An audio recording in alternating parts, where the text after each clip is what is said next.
പ്രമേഹ രോഗികൾ നമ്മുടെ നാട്ടിൽ ഇന്ന് കൂടിക്കൊണ്ടിരിക്കുകയാണ്. നമ്മുടെ വീട്ടിൽ ഒരാളെങ്കിലും ഇന്ന് പ്രമേഹ രോഗിയായിരിക്കും. ഇതിന് പ്രധാന കാരണം എന്ന് പറഞ്ഞാൽ നമ്മുടെ ജീവിതശൈലിയാണ്. അതായത് നമ്മുടെ ഭക്ഷണ രീതി നമ്മൾ പ്രത്യേകിച്ച് വ്യായാമം ഒന്നും ഇല്ലാത്തത് കൊണ്ട് തന്നെയാണ്. പ്രമേഹത്തിന്റെ തുടക്കത്തിലൊരു സ്റ്റേജിൽ നമ്മൾ തിരിച്ചറിയുകയാണെങ്കിൽ, ഭക്ഷണം നിയന്ത്രിക്കുകയാണെങ്കിൽ, മരുന്നില്ലാതെ തന്നെ നമുക്ക് പ്രമേഹത്തിന്റെ നിയന്ത്രണത്തിൽ കൊണ്ടുവരാൻ പറ്റും. അപ്പോൾ ഡയബറ്റീസ് ആയിട്ടുള്ള ആൾക്കാർക്ക് വേണ്ട ഭക്ഷണ നിയന്ത്രണം എന്നാണ് നമ്മൾ ഈ വീഡിയോയിലൂടെ നിന്ന് നോക്കാൻ പോകുന്നത്. ഞാൻ ഡോക്ടർ പ്രിയ, കലോഞ്ചി ഡയറ്റിലെ മെഡിക്കൽ ഓഫീസറാണ്. പ്രമേഹം എന്ന് പറയുന്ന ഒരു സൈലന്റ് കില്ലറാണ്. തുടക്കത്തിലേ നമ്മൾ അറിഞ്ഞില്ലെങ്കിൽ അത് നമ്മുടെ ഉള്ളിലുള്ള ഓരോ ഓർഗനെ അഫക്റ്റ് ചെയ്യുകയും കംപ്ലീറ്റ് ഫെയിലിയറിലോട്ട് കൊണ്ടുവരും.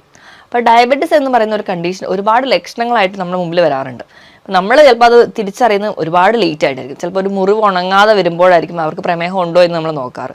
അതുപോലെ തന്നെ നല്ലപോലെ ദാഹവും നല്ലപോലെ വിശപ്പും പക്ഷേ ശരീരം ഭയങ്കരമായിട്ട് മെലിഞ്ഞു പോകുന്ന ഒരു കണ്ടീഷൻ ആണെങ്കിൽ ചിലപ്പോൾ അത് പ്രമേഹ രോഗിയുടേതായിരിക്കും. അപ്പോൾ ഈ പാരമ്പര്യമായിട്ട് പ്രമേഹമുള്ള ഒരാളാണെങ്കിൽ നമ്മളൊരു പ്രായം കഴിഞ്ഞാൽ ഒരു 10-25 വയസ്സ് കഴിഞ്ഞതിന് ശേഷം ഇടയ്ക്കിടയ്ക്ക് മോണിറ്റർ ചെയ്യുന്നത് വളരെ നല്ലതാണ്. അതിനുവേണ്ടി നമ്മൾ HbA1c നോക്കാൻ വേണ്ടി പറയാറുണ്ട്. HbA1c എന്ന് പറഞ്ഞാൽ ഗ്ലൈക്കോസിലേറ്റഡ് ഹീമോഗ്ലോബിൻ ആണ്. അപ്പോൾ ഒരു 3 മാസത്തെ ആവറേജ് നമുക്ക് ബ്ലഡ് ഷുഗർ ലെവൽ മോണിറ്റർ ചെയ്യാൻ പറ്റും. അപ്പോൾ ആ ഒരു ലെവൽ നോക്കിയിട്ട് നമുക്ക് പ്രമേഹ രോഗിയാണോ എന്നാണ് ഇന്ന് മിക്കവാറും എല്ലാവരും തന്നെ നോക്കാറ്. അപ്പം നമ്മൾ ആ ഒരു ആദ്യത്തെ സ്റ്റേജിൽ തിരിച്ചറിയുകയാണെങ്കിൽ നമുക്ക് ഈസി ആയിട്ട് കൺട്രോൾ ചെയ്യാം. ഭക്ഷണത്തിലൂടെയും ഒപ്പം കൃത്യമായ ഒരു വ്യായാമം ഉണ്ടെങ്കിൽ ഈസിലി ആയിട്ട് കൺട്രോൾ ചെയ്യാൻ പറ്റുന്ന ഒരു കണ്ടീഷനാണ്. അപ്പോൾ ഈ പ്രമേഹ രോഗികൾക്ക് വേണ്ട ഭക്ഷണ നിയന്ത്രണം എങ്ങനെയാണെന്ന് നോക്കണം. നോർമലി നമ്മളെല്ലാവരും നല്ലപോലെ വയറ് നിറച്ച് ഭക്ഷണം 3 നേരം ചോറ് കഴിക്കാൻ ആഗ്രഹിക്കുന്നവരാണ്. അപ്പോൾ നമ്മൾ നോർമലി നമ്മുടെ ഒരു ഫുഡ് പാറ്റേൺ എന്ന് പറഞ്ഞു കഴിഞ്ഞാൽ നമ്മൾ 3 തവണ ഭക്ഷണം കഴിക്കും. ഇടയിൽ ഒരു ഇടവേള എന്ന് പറയുന്ന ഒരു ചെറിയ ബ്രേക്ക് ഒരു നേരമൊക്കെ ആയിരിക്കും. നോർമലി ഈ ഒരു പാറ്റേൺ ആണ്. അപ്പോൾ ഈ ഒരു പാറ്റേൺ നമ്മൾ ആദ്യമേ മാറ്റണം. നമ്മൾ കഴിക്കുന്ന ഫുഡിൻ്റെ ഒരു പാറ്റേൺ എന്ന് പറഞ്ഞാൽ 5-6 തവണയായിട്ട് കഴിക്കുക. ഇപ്പോഴും ക്വാണ്ടിറ്റി കുറയ്ക്കുക, നമ്മുടെ എണ്ണം കൂട്ടുക. അതായിരിക്കണം ഒരു ഡയബറ്റീസ് ആയിട്ടുള്ള ഒരാളുടെ ഫുഡിൽ വരുന്നതിൻ്റെ ആദ്യത്തെ മാറ്റം. അങ്ങനെ കഴിക്കുന്ന സമയത്ത് നമുക്ക് എങ്ങനെ ഭക്ഷണം മാറ്റാം? ഒന്നാമതായിട്ട് നമ്മൾ രാവിലെ എണീക്കുമ്പോൾ തന്നെ ചായയോ കാപ്പിയോ കുടിക്കുന്നതാണെങ്കിൽ ആ ഒരു ശീലം മാറ്റിയിട്ട് ഇളം ചൂടുവെള്ളം കുടിക്കുക. ഇപ്പം നിങ്ങൾക്ക് ഉലുവ കുതിർത്ത വെള്ളമൊക്കെ കുടിക്കാം. ഉലുവ കുതിർത്ത വെള്ളം കുടിക്കുകയാണെങ്കിൽ പ്രമേഹ രോഗികൾക്ക് ഒരു പരിധി വരെ നമുക്ക് ആ ഒരു ഗ്ലൈസിമിക് ഇൻഡെക്സ് കൂടി പോവാതെ അത് നിയന്ത്രിക്കാൻ പറ്റുന്നുണ്ട്. അതുപോലെ തന്നെ അവർക്ക് ഒരു പ്രമേഹത്തിൻ്റെ ലെവൽ മെയിൻറ്റെയിൻ ചെയ്യാം. പക്ഷേ ഒരു ഉലുവ വെള്ളം മാത്രം കുടിച്ചുകൊണ്ട് നമുക്ക് പ്രമേഹത്തെ നിയന്ത്രണത്തിൽ കൊണ്ടുവരാൻ പറ്റില്ല. ഇപ്പം കൊളസ്ട്രോൾ ലെവലൊക്കെ ഉള്ളവരാണെങ്കിൽ ഈ ഉലുവ ഒരുപാട് കഴിക്കുന്നതും അതും ഒരു ദോഷം ചെയ്യുന്നുണ്ട്. അപ്പം നമ്മൾ ഇടയിൽ ഓരോ ദിവസവും ഇങ്ങനെ വെള്ളം മാറ്റി മാറ്റി കുടിക്കുക. അപ്പം ഒരു ദിവസം രാവിലെ എണീക്കുമ്പോൾ ഉലുവ ഇട്ട് കുതിർത്ത വെള്ളം കുടിക്കാം. അല്ലെങ്കിൽ അടുത്തൊരു ദിവസം നമ്മൾ കറുകപ്പെട്ട ചതച്ച് അല്ലെങ്കിൽ അത് പൊടിച്ച് അതിൻ്റെ ഒരു 1/2 ടീസ്പൂൺ ഇട്ട് വെള്ളം കുടിക്കാം. അപ്പം ഈ കറുകപ്പെട്ടയിൽ സിനമാൾഡിഹൈഡ് എന്ന് പറയുന്നൊരു കണ്ടന്റ് ഉണ്ട്. അത് നമ്മുടെ പാൻക്രിയാസിനെ സ്റ്റിമുലേറ്റ് ചെയ്യും, ഇൻസുലിൻ പ്രൊഡക്ഷൻ കുറച്ചുകൂടി ആക്ടിവേറ്റ് ആക്കുകയൊക്കെ ചെയ്യുന്നുണ്ട്. അപ്പം ഇത് നിങ്ങൾ കുടിക്കാം. അല്ലെങ്കിൽ രാവിലെ എണീക്കുമ്പോൾ തന്നെ ഗ്രീൻ ടീ കുടിക്കാം. അതും നിങ്ങൾക്ക് നല്ലൊരു ഓപ്ഷനാണ്. ഇനി അത് കഴിഞ്ഞ് നമ്മുടെ ബ്രേക്ക്ഫാസ്റ്റിൻ്റെ കാര്യം എടുക്കുകയാണെങ്കിൽ നമ്മളെല്ലാവരും കഴിക്കാൻ താല്പര്യമുള്ളതെന്ന് പറഞ്ഞു കഴിഞ്ഞാൽ രാവിലെ എടുക്കുമ്പോൾ ഇഡ്ഡലി, സാമ്പാർ, അല്ലെങ്കിൽ പുട്ട്, കടല, അപ്പം, കടല, അങ്ങനെയൊക്കെ മാറി മാറി മാറിയാണ് കഴിക്കുക. അപ്പോൾ ഈ ഒരു ഭക്ഷണത്തിൻ്റെ പാറ്റേൺ ആണ് നമ്മൾ ആദ്യം തന്നെ മാറ്റേണ്ടത്. നിങ്ങൾക്ക് അത്ര ആഗ്രഹം ഉണ്ടെങ്കിൽ നിങ്ങൾ കഴിക്കാൻ 1-2 ദോശയൊക്കെ നിങ്ങൾക്ക് തുടക്കക്കാർക്ക് പെട്ടെന്ന് തന്നെ നമ്മൾ കഴിച്ചുകൊണ്ടിരിക്കുന്ന ഒരു ലെവലിൽ നിന്ന് കുറച്ചുകൊണ്ട് വരാൻ ബുദ്ധിമുട്ടായതുകൊണ്ട് തുടക്കക്കാർക്ക് 1-2 ദോശയെ കഴിക്കാം. അതിലൂടെ മാക്സിമം നമ്മൾക്ക് എപ്പോഴും പ്രോട്ടീനാണ് കൂടുതലായിട്ട് കഴിക്കുന്നത്. ഇപ്പം നമ്മൾ സാമ്പാർ കഴിക്കുമ്പോൾ അതിൽ ധാരാളം കിഴങ്ങ് വർഗ്ഗങ്ങളുണ്ട്. അപ്പോൾ നമുക്ക് ഷുഗർ ലെവൽ വീണ്ടും കൂടാൻ ചാൻസ് ഉണ്ട്. അപ്പോൾ ദോശയോടൊപ്പം നിങ്ങൾക്ക് വേണ്ടി ചമ്മന്തി ഒരു നല്ല ഓപ്ഷനാണ്. ഇനി അതല്ല എങ്കിൽ നമുക്ക് അവിടെ ദോശയോടൊപ്പം കടലക്കറി കഴിക്കാം. അപ്പോൾ കടലക്കറിയുടെ ആ അളവ് കൂടുതലായിട്ട് ഉൾപ്പെടുത്തുക, പകരം ദോശയുടെ ക്വാണ്ടിറ്റി കുറയ്ക്കുക. അപ്പോൾ നമുക്ക് പ്രോട്ടീൻ ഒരുപാട് ചെല്ലുമ്പോൾ ആ ഒരു കാർബോഹൈഡ്രേറ്റിൻ്റെ ലെവൽ അവിടെ കുറയുകയും അത് നമുക്ക് വളരെ നല്ലൊരു ഗുണം ചെയ്യും. ഇപ്പോൾ ഇഡ്ഡലിയൊക്കെ 1-2 ഇഡ്ഡലി അത്രയും ആ ഒരു ലെവലിൽ നിർത്തും. അപ്പോൾ ഈ പുട്ടൊക്കെ കഴിക്കുന്ന ആൾക്കാരാണെങ്കിൽ ആ പുട്ട് കഴിക്കുമ്പം അതിൽ ഒരു ചെറിയ പീസ് മാത്രം പുട്ടെടുക്കുക.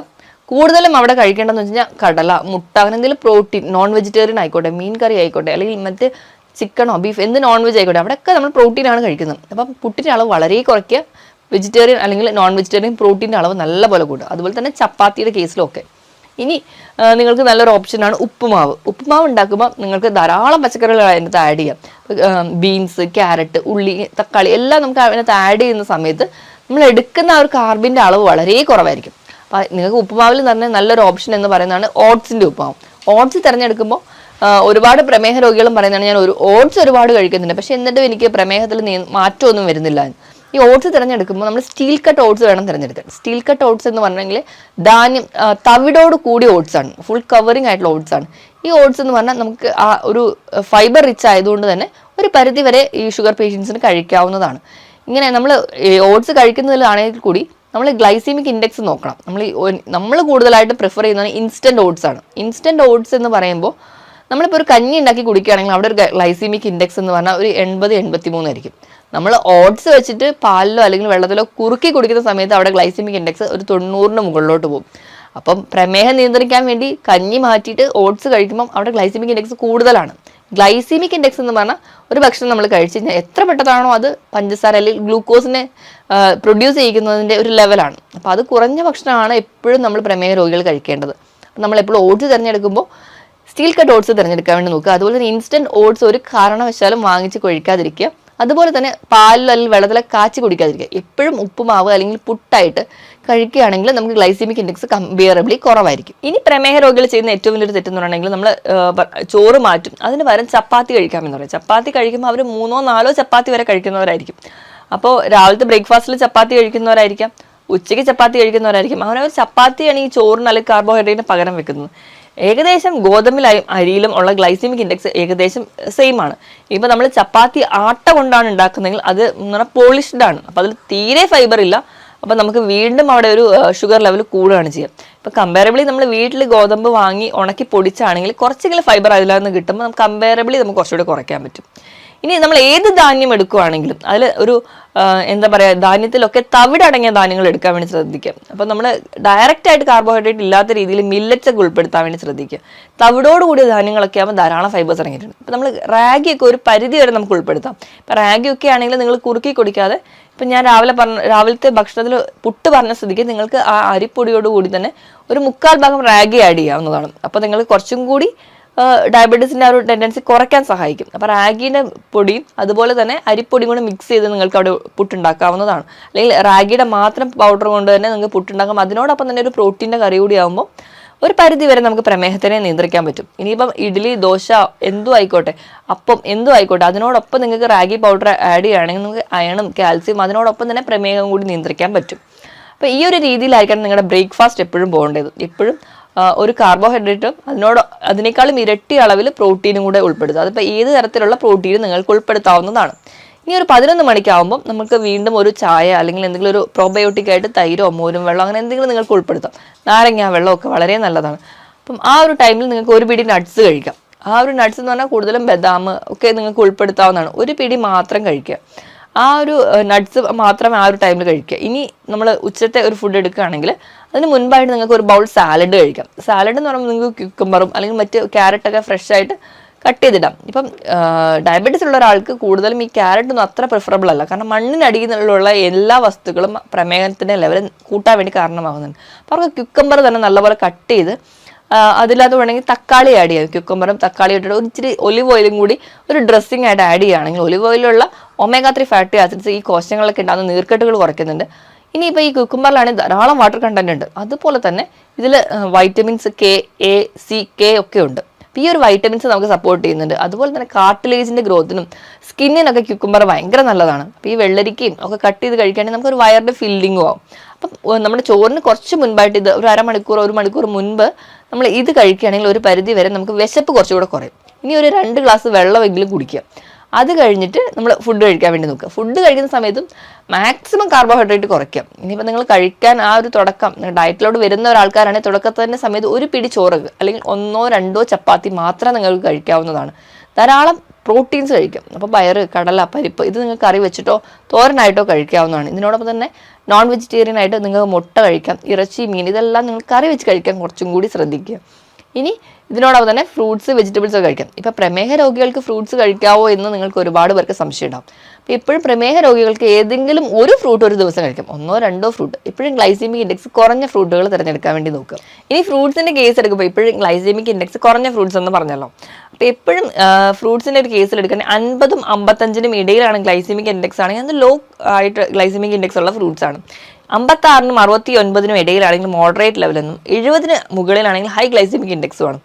കൂടുതലായിട്ടുള്ള ഫുഡുകളും അല്ലെങ്കിൽ ഫ്രൂട്ട്സുകളുമാണ്. അപ്പോൾ നമ്മളെപ്പോഴും ലോ ഗ്ലൈസീമിക്കിലുള്ള ഇൻഡെക്സ് ഉള്ള ഫ്രൂട്ട്സുകൾ തിരഞ്ഞെടുക്കാൻ വേണ്ടിയിട്ട് ശ്രദ്ധിക്കുക. അപ്പോൾ അതിന് വേണ്ടിയിട്ട് നമ്മൾ ഏറ്റവും നല്ലതെന്ന് പറഞ്ഞിട്ടുണ്ടെങ്കിൽ പേരയ്ക്ക, നെല്ലിക്ക. ഇപ്പോൾ പേരയ്ക്കയിലൊക്കെ ആണെങ്കിൽ ഗ്ലൈസീമിക് ഇൻഡെക്സ് വളരെ കുറവാണ്. പേരയ്ക്ക, നെല്ലിക്ക, ആപ്പിൾ, മുന്തിരി ഇതൊക്കെ നിങ്ങൾക്ക് ഒരു പരിധി വരെ പ്രമേഹ രോഗികൾക്ക് കഴിക്കാവുന്നതാണ്. നിങ്ങൾ മാക്സിമം ചക്ക, മാങ്ങ ഇത് നല്ലപോലെ പഴുത്ത ഏത്തപ്പഴം ഇതൊക്കെ കഴിവതും ഒഴിവാക്കുന്നതാണ് ഏറ്റവും നല്ലത്. നല്ലപോലെ പഴുത്ത ചക്ക, മാമ്പഴം നമുക്ക് ആ ഒരു സീസൺ ആകുമ്പോൾ കിട്ടുന്ന ഈ ഇങ്ങനത്തെ ഉള്ള ഫ്രൂട്ട്സിൽ ഇത് അധികം മധുരം ഉള്ളതാണ്. അപ്പം ഈ ഫ്രൂട്ട്സിലൊക്കെ ഉള്ളതെന്ന് പറഞ്ഞാൽ ഫ്രക്ടോസ് ആണ്. അപ്പം ഗ്ലൂക്കോസിനെ വെച്ച് നോക്കുമ്പോൾ ഫ്രക്ടോസ് അത്രയ്ക്ക് മധുരം ഇല്ലെങ്കിലും ഈ ഫ്രക്ടോസ് നേരെ ലിവറിൽ ചെല്ലുമ്പോൾ അവിടെ ഒരു കൺവേർഷൻ ആയിട്ട് ഗ്ലൂക്കോസ് ആയിട്ട് മാറിയിട്ടാണ് നമ്മുടെ ബോഡിയിലേക്ക് റിലീസ് ചെയ്യുന്നത്. കുറച്ച് ടൈം എടുക്കും ആ ഒരു ഫ്രൂട്ടിലുണ്ടാവുന്ന മധുരം നമുക്ക് ശരീരത്തിൽ എത്താൻ. അപ്പോൾ നിങ്ങൾക്ക് ഈ ചക്ക മാങ്ങ ഈ ഒരു സീസണൽ ഫ്രൂട്ട്സ് ഒക്കെ കഴിവതും ഒഴിവാക്കുക, കംപ്ലീറ്റ്ലി ഒഴിവാക്കുക തന്നെ വേണം. അധികം പഴുത്ത ഏത്തപ്പഴം കഴിക്കാതെ ഒരു പച്ചയിൽ നിന്ന് പഴുപ്പിലോട് മാറുന്ന ആ ഒരു സ്റ്റേജിലൊക്കെ ആണെങ്കിൽ നിങ്ങൾക്ക് ഒരു ഏത്തപ്പഴമൊക്കെ ഒരു ദിവസം കഴിക്കാവുന്നതാണ്. ഏതെങ്കിലും ഒരു ഫ്രൂട്ട് മാത്രം ഒരു ദിവസം കഴിക്കുക. അല്ലാതെ കൺട്രോൾഡ് ആണല്ലോ എന്നോർത്ത് ഒരുപാട് ഫ്രൂട്ട്സ് കഴിക്കുക. മുന്തിരിയൊക്കെ കഴിയുമ്പോൾ 10 മുന്തിരി അത്രയും ഒരു ദിവസം പാടുള്ളൂ. അത്രയും മാത്രം കൺട്രോൾഡ് ആയിട്ട് കഴിക്കുകയാണെങ്കിൽ നിങ്ങൾക്ക് പ്രമേഹ രോഗിയാണെങ്കിൽ കൂടി ഒരു ഫ്രൂട്ടെങ്കിലും കഴിക്കാം. അപ്പോൾ നമുക്ക് ഫ്രൂട്ട്സ് കഴിക്കുമ്പോൾ ഉള്ള ഗുണം എന്ന് പറഞ്ഞാൽ നമുക്ക് ധാരാളം വൈറ്റമിൻസും മിനറൽസും ഒക്കെ ഈ ഫ്രൂട്ട്സിലാണ് അടങ്ങിയിരിക്കുന്നത്. അതുകൊണ്ടാണ് ഒരു ഫ്രൂട്ടെങ്കിലും നിങ്ങൾ കഴിക്കാൻ പറയുന്നത്. പിന്നെ ഈ പറഞ്ഞ രീതിയിൽ ഉച്ചത്തെയും വൈകുന്നേരത്തെ ഭക്ഷണം കഴിഞ്ഞിട്ടുണ്ടെങ്കിൽ ഇനി രാത്രിയത്തെ മീൽ നമ്മൾ എടുക്കുകയാണെങ്കിൽ രാത്രിയും നമ്മളെല്ലാവരും ഇഷ്ടപ്പെടുന്നത് ചോറ് കഴിക്കാനായിരിക്കും. ചോറും ഒരുപാട് കറികളും കഴിക്കാൻ ഇഷ്ടപ്പെടുന്നവരാണെങ്കിൽ ആ ഒരു ശീലം കംപ്ലീറ്റ്ലി മാറ്റുക. നിങ്ങൾ രാത്രിയിലത്തെ ഡിന്നർ കുറച്ചുകൂടെ നേരത്തെ കഴിക്കുക. ഒരു 6 മണിക്ക് 7 മണിക്കെങ്കിലും നിങ്ങളുടെ ഡിന്നർ സെറ്റ് ചെയ്യുക. കഴിക്കുമ്പോൾ നിങ്ങൾക്ക് ഒന്നെങ്കിലും ഒരു വെജിറ്റബിൾസ് ഒരു ബൗളായിട്ട് കഴിക്കാം.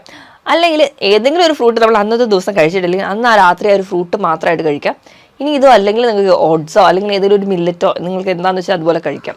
ഒരു ഓംലെറ്റ് മാത്രമായിട്ട് വേണമെങ്കിൽ നിങ്ങൾക്ക് ഒതുക്കാം. അങ്ങനെ പല രീതിയിൽ നിങ്ങളുടെ ഫുഡ് മാൻറ്റെയിൻ ചെയ്യാം. ഈ പറഞ്ഞ രീതിയിലൊക്കെ ഡയറ്റ് സെറ്റ് ചെയ്യുകയാണെങ്കിൽ നമുക്ക് എന്തായാലും ഉറപ്പായിട്ട് നമ്മുടെ പ്രമേഹ നിയന്ത്രണത്തിൽ കൊണ്ടുവരാൻ പറ്റും. പക്ഷേ ശ്രദ്ധിക്കേണ്ട ഒരു കാര്യം എന്ന് വെച്ചിട്ടുണ്ടെങ്കിൽ നമ്മുടെ ഇഷ്ടത്തിനാണ് ഡയറ്റ് സെറ്റ് ചെയ്യുന്നത്, അല്ലെങ്കിൽ നമുക്ക് ഇഷ്ടപ്പെട്ട ഫുഡുകളാണ് നമ്മൾ സെലക്ട് ചെയ്യുന്നതെങ്കിൽ നമ്മൾ സ്ഥിരമായിട്ട് ആ ഭക്ഷണം മാത്രം കഴിക്കുകയും നമുക്ക് വേണ്ട ന്യൂട്രിയൻസോ പ്രോട്ടീൻസോ ഒന്നും കിട്ടാതെ വരും. അപ്പോൾ എപ്പോഴും കറക്റ്റായിട്ട് ഒരു ഡയറ്റ് ചാർട്ടാണ് നമുക്ക് ഇമ്പോർട്ടൻറ്റ്. ഡയറ്റ് ചാർട്ട് എന്ന് പറയുമ്പോൾ കൃത്യമായിട്ടൊരു ഡയറ്റീഷ്യൻ്റെ അണ്ടറിൽ തന്നെ നിങ്ങൾ ഡയറ്റ് എടുക്കാൻ വേണ്ടി നോക്കണം. അതിനോടൊപ്പം തന്നെ ഡോക്ടറുടെ കൺസൾട്ടേഷൻ ഉണ്ടെങ്കിൽ കൃത്യമായിട്ട് ഒരു ഡയബറ്റീസിൻ്റെ മോണിറ്ററും കൂടെ ചെയ്യാൻ പറ്റും. അപ്പം അങ്ങനെ ഒരു ഡയറ്റ് ചാർട്ട് എടുക്കുക. അത് കൃത്യമായിട്ട് ഒരു മാസം നോക്കുമ്പോൾ തന്നെ നിങ്ങൾക്ക് ഈ ഒരു റിസൾട്ട് കിട്ടണമെന്നില്ല. ഒരു 4 മുതൽ 6 മാസം വരെയെങ്കിലും കണ്ടിന്യൂസ് ആയിട്ട് ഈ ഒരു ഡയറ്റ് ഫോളോ ചെയ്യുമ്പോൾ ഉറപ്പായിട്ട് നിങ്ങൾക്ക് ഡയബറ്റീസ് കൺട്രോളിൽ കൊണ്ടുവരാൻ പറ്റും. ഇനി നിങ്ങൾ തിരഞ്ഞെടുക്കുന്ന ഭക്ഷണം എന്ന് പറഞ്ഞാൽ എപ്പോഴും ഒരു ലോ കാർബോഹൈഡ്രേറ്റ് ഡയറ്റ് ആയിരിക്കണം. ലോ കാർബോഹൈഡ്രേറ്റ് ഡയറ്റ് എന്ന് പറഞ്ഞിട്ടുണ്ടെങ്കിൽ ഇപ്പോഴും ഇവിടെ കാർബിൻ്റെ അളവ് കുറവായിരിക്കണം. ഞാൻ ഈ പറഞ്ഞ ഭക്ഷണത്തിലെല്ലാം നിങ്ങൾ ഉൾപ്പെടുത്തേണ്ടതെന്ന് പറഞ്ഞിട്ടുണ്ടെങ്കിൽ ഇലക്കറികൾ ധാരാളമായി കഴിക്കുക. ഇതാണ് ലോ കാർബോഹൈഡ്രേറ്റിലെ ഒന്നാമത്തെ ഭക്ഷണം എന്ന് പറയുന്നത്. ബ്രക്കോളി, അതുപോലെ തന്നെ എല്ലാ ക്രൂസിഫറസ് വെജിറ്റബിൾസ്, ക്യാബേജ്, കോളിഫ്ലവർ ഇതൊക്കെ ഉൾപ്പെടുത്താം. എല്ലാ തരത്തിലുള്ള മുരിങ്ങയില, തഴുതാമയുടെ ഇല, ചീരയില ഇങ്ങനത്തെ എല്ലാ ഇലക്കറികളും ഉൾപ്പെടുത്താം. ഇനി രണ്ടാമതായിട്ട് നല്ല കൊഴുപ്പ് കിട്ടാൻ വേണ്ടിയിട്ട് നിങ്ങൾ അവോക്കാഡോ പോലെയുള്ള ഫ്രൂട്ട്സ്, നട്ട്സുകളൊക്കെ ഉൾപ്പെടുത്താം. ഇതും ലോ കാർബോഹൈഡ്രേറ്റ് ആയിട്ടാണ്. ഇനി മുട്ട, അതുപോലെ തന്നെ മത്സ്യങ്ങൾ, ചെറിയ മത്സ്യങ്ങൾ, ഇറച്ചി, മീൻ, മുട്ട. ലീൻ പ്രോട്ടീനാണ് കൂടുതലും പ്രിഫർ ചെയ്യുന്നത്, അതായത് ചിക്കനാണ് കൂടുതലും പ്രിഫർ ചെയ്യുന്നത്. ഇതെല്ലാം കറി വെച്ച് നിങ്ങൾക്ക് കഴിക്കാവുന്നതാണ്. ഈ പറയുന്ന ഭക്ഷണത്തിനോടൊപ്പം തന്നെ പച്ചക്കറികളുടെ കേസ് എടുക്കുകയാണെങ്കിൽ ഏറ്റവും കൂടുതലായിട്ട് പറയുന്നത് ഒന്ന് തക്കാളിയാണ്. ഇതിൽ അടങ്ങിയിട്ടുള്ള ലൈക്കോപ്പിൻ എന്ന് പറയുന്ന ആൻറ്റി ഓക്സിഡൻസ് ഒരു പരിധി വരെ നമ്മുടെ ശരീരത്തിലുണ്ടാകുന്ന നീർക്കെട്ടുകൾ, ഈ പ്രമേഹ രോഗികൾക്ക് കൂടുതലായിട്ടും ഇൻസുലിൻ റെസിസ്റ്റൻസ് മൂലം ഉണ്ടാകുന്ന നീർക്കെട്ടുകൾ കുറയ്ക്കുന്നുണ്ട്. ഇനി രണ്ടാമതായിട്ട് പറയുന്നത് വെള്ളരി, അതായത് ക്യുക്കമ്പർ, നമ്മൾ സാലഡായിട്ട് കഴിക്കുന്നതൊക്കെ അതിൽ ധാരാളം വാട്ടർ കണ്ടന്റ് ഉണ്ട്. അപ്പം നല്ലൊരു ഫില്ലിംഗ് ആയിട്ട് നമുക്ക് ഉണ്ടാവും. അതുപോലെ തന്നെ അതിലടങ്ങിയിട്ടുള്ള വൈറ്റമിൻസ് നമ്മുടെ കാർട്ടിലേജിനും സ്കിന്നിനും മുടിക്കൊക്കെ വളരെ നല്ലതാണ്. ഇനി പറയുന്നതെന്ന് വെച്ചാൽ ബീൻസ് ആണ്. ബീൻസിൽ ധാരാളം ഫൈബേഴ്സ്, ഇൻസോലുബിളും സോലുബിളും ആയിട്ടുള്ള ഫൈബേഴ്സ് അടങ്ങിയിട്ടുണ്ട്. ഇത് നല്ലൊരു ഫില്ലിംഗ് ആയിട്ട് നമുക്ക് ഉണ്ടാവും. അപ്പോൾ ഈ പറയുന്ന വെജിറ്റബിൾസ് കഴിക്കുക. യോഗട്ട് നിർബന്ധം, അതായത് തൈര്, പുളിയില്ലാത്ത തൈര് നിർബന്ധമായി കഴിക്കാം. അതൊരു പരിധി വരെ നമുക്ക് നമ്മുടെ ആമാശയത്തിൽ ഉണ്ടാകുന്ന ബാക്ടീരിയൽ ഗ്രോത്തിന് സഹായിക്കും. അത് നമുക്ക് ഈ ജീവിതശൈലി രോഗങ്ങളെ ഒരു പരിധി വരെ കുറയ്ക്കാനും അതുമൂലം ഉണ്ടാകുന്ന കോംപ്ലിക്കേഷൻസ് കുറയുന്നുണ്ട്. ഈ പറയുന്ന രീതിയിലൊക്കെ നിങ്ങൾ ഡയറ്റ് സെറ്റ് ചെയ്യാൻ കൃത്യമായിട്ടൊരു വ്യായാമം കൂടി വേണം. വ്യായാമം എന്ന് പറയുമ്പോൾ ആഴ്ചയിൽ 5 ദിവസം 1/2 മണിക്കൂർ മുതൽ 3/4 മണിക്കൂർ വരെ കൃത്യമായിട്ടൊരു വ്യായാമം കൂടി ഉണ്ടെങ്കിൽ നമുക്ക് ഈ പറയുന്ന എല്ലാ ജീവിതശൈലി രോഗങ്ങളെയും പ്രത്യേകിച്ച് പ്രമേഹത്തിനെ നിയന്ത്രണത്തിലോട് കൊണ്ടുവരാൻ പറ്റും. ഞാൻ ഈ പറഞ്ഞ കാര്യത്തിൽ എന്തെങ്കിലും ഡൗട്ട് ഉണ്ടെങ്കിൽ താഴെ കാണുന്ന നമ്പറിൽ കോൺടാക്ട് ചെയ്യുക. മറ്റൊരു ഹെൽത്ത് ടോപ്പിക്കുമായിട്ട് വീണ്ടും കാണുന്നത് വരെ നന്ദി.